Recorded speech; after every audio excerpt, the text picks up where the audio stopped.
Alright everyone, a great reformation is here. The Libertarian Party has been taken over by actual libertarians. It's been a number of years since this has actually been the case. The Mises Caucus sweeping up the convention in Reno the other day. McArdle is now heading things. This is a stark deviation from the LP of yesteryear. The LP got bogged down in the wake. I identify Bill Weld as the main poison that was injected into the Libertarian Party.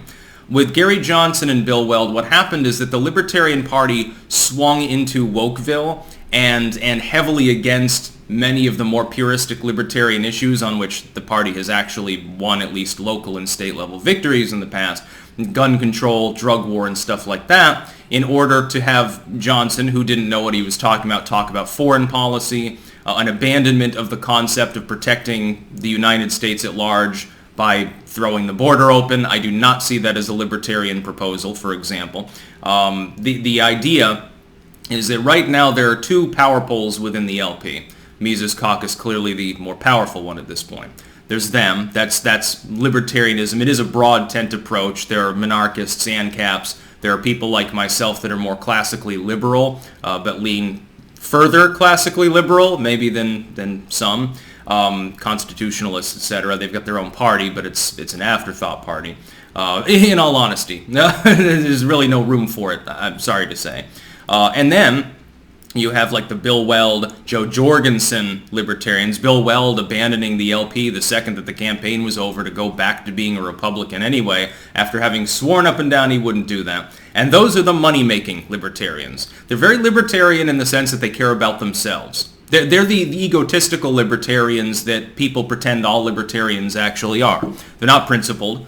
They do not care about you. They want your money, your donation. And Gary Johnson and Bill Weld did a very good job making a lot of money. Joe Jorgensen cucked on the issue of lockdowns and hate speech and stuff, was literally praising. The LP at one spooky point a couple of years ago was praising Facebook for banning groups for being perceived of as being hateful. That makes absolutely no sense. That is not a libertarian position. The idea, well, it's a private company, it can do what it wants, that's already being echoed by the leftoids on a constant basis. You're not saying that because you genuinely care about the mythical concept of corporate free speech.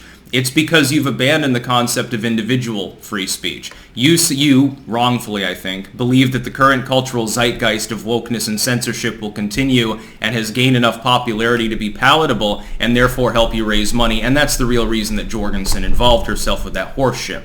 This represents also a boon to the Free State side of the party.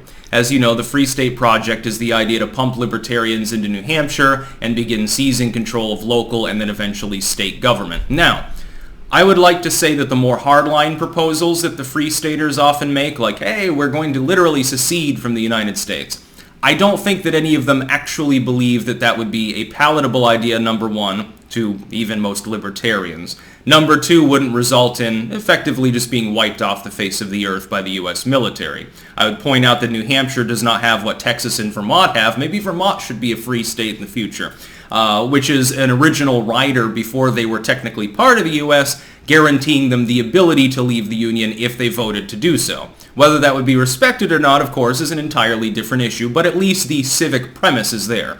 New Hampshire doesn't have that. It was one of the original 13 colonies. I'd just point that out. I think rather the Mises people are strategically better than the old-style LP like the Jorgensens. And that's a big ask proposal. You make a big ask. So you don't say, hey, we want to abolish the NFA. You say, hey, we want to make guns mandatory. We think everyone should have to have a gun, and they should all be militarized. People should have fucking tanks and shit, and we should build bunkers and armories and have ranges everywhere and stuff. You make a big ask. That proposal will not be taken up as a policy approach. It wouldn't be palatable to a population that has been dragged far in the other direction. The Overton window has shifted far left on things like guns. That's why the so-called conservatives never talk about getting rid of the NFA. But if you make the big ask, all of a sudden it's on the table. Oh my God, we can't do that, but hey, this proposal about abolishing the NFA, well, yeah, it's kind of unconstitutional. You'll end up with a moment where if this works, this particular pitch, you'll have liberals arguing that the NFA goes too far. Yes, it can be done. I mean, the left has been doing that for a number of decades. We're beginning to swing in the other direction just in part due to MAGA populism, let alone what a strong libertarian presence can do. Now, some of the arguments against libertarianism thus fall by the wayside. If the Free State movement, and they've begun to do this, they're already taking over local positions. If they manage to get a bunch of hit pieces about them, and, this link in the description archived, of course, this is a hit piece calling the Libertarian Party, the Mises people, are all a bunch of evil racists and extremists. When you start getting those hit pieces made about you, despite the fact that your overall movement, the state of New Hampshire, is I think still only a couple tens of thousands of people, with a handful of representative positions, it means that they're afraid. I'll tell you why they're terrified that the Free Staters will actually take over New Hampshire, or gain enough support in New Hampshire so that they have an impact on government. If you were to impose the nullification of federal gun control, if you were to abolish the drug war, if you were to slash taxes massively, we're not talking about, an anti-statehood, there are no taxes or courts or anything, we're talking about a more balanced approach, which is, again, that's the big ask on one end, and then the shifting of the Overton window, and then there's a compromise. So basically a Trump strategy. It's used in business all the time. I think that they're fully aware of what they're doing. I think that business would be booming in New Hampshire. All of a sudden, you'd have more small businesses, you'd have more homeowners, you'd have more productivity, people would be wealthier, and the outside world, that in many cases knows little about libertarianism. They've never lived under a fully libertarian system. Maybe more or less liberty-hating is basically the pick-your-poison situation in most of the world today. If they're looking in and they say, well, these libertarians, we were told they were all wacky and fucked up, but their unemployment rate's historically low, gun crime dropped, the addiction rate dropped because, now you're not throwing addicts in jail and shit, and it looks like hunky-dory land. Well, they built more charter schools and they deregulated the school system and their educational attainment shot up. Well, how did this happen? People will begin to look at that and say, well, I guess libertarianism isn't a wacky ideology. Actually, it's better. The fact is that it addresses the elephant in the room and the donkey in the room in many cases, which is government.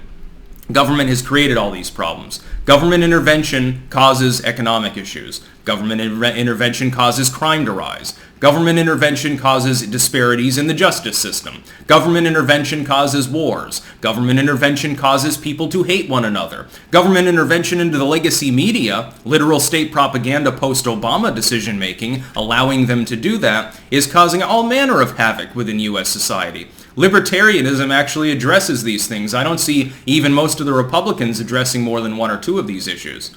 So yes, I think that this is a very good thing. It's a restoration of the proper role of the Libertarian Party away from just being cocksuckers, the Koch brothers, away from being Joe Jorgensen grifting, Gary Johnson and Bill Weld siphoning up millions of dollars that they don't deserve while offering absolutely nothing. It gets libertarianism away from that and actually restores it to some semblance of being actually libertarian. I say this as someone who would oppose some of the proposals made by the Mises and Free State crowd. I am not an ANCAP. I do not believe in the abolition of a state, certainly not in seceding from the Union. What I do believe in, though, is that when you make that big ask and you get the edgy people on board and you get the hit pieces, if you can manage to take over the government and then you make it work for the people in that state, there's no longer any argument at the federal level either against the idea of libertarianism taking over on an even higher level. Because all of a sudden the line, oh, libertarians can't win, so vote the lesser of two evils, it goes away. I think that that's the whole goal. And it's a long-haul approach. They're being much more strategically patient in the implementation of these things than many movements have been. That's another reason why both the government, Sununu has mentioned them, I think, by both the state and federal government and the legacy media right now are dogpiling the libertarians, despite, again, not having all that much actual on-the-ground support yet. They are terrified that they will win, and they'll break all the toys, and the two-party dichotomy could fall by the wayside. That's about all. Peace out.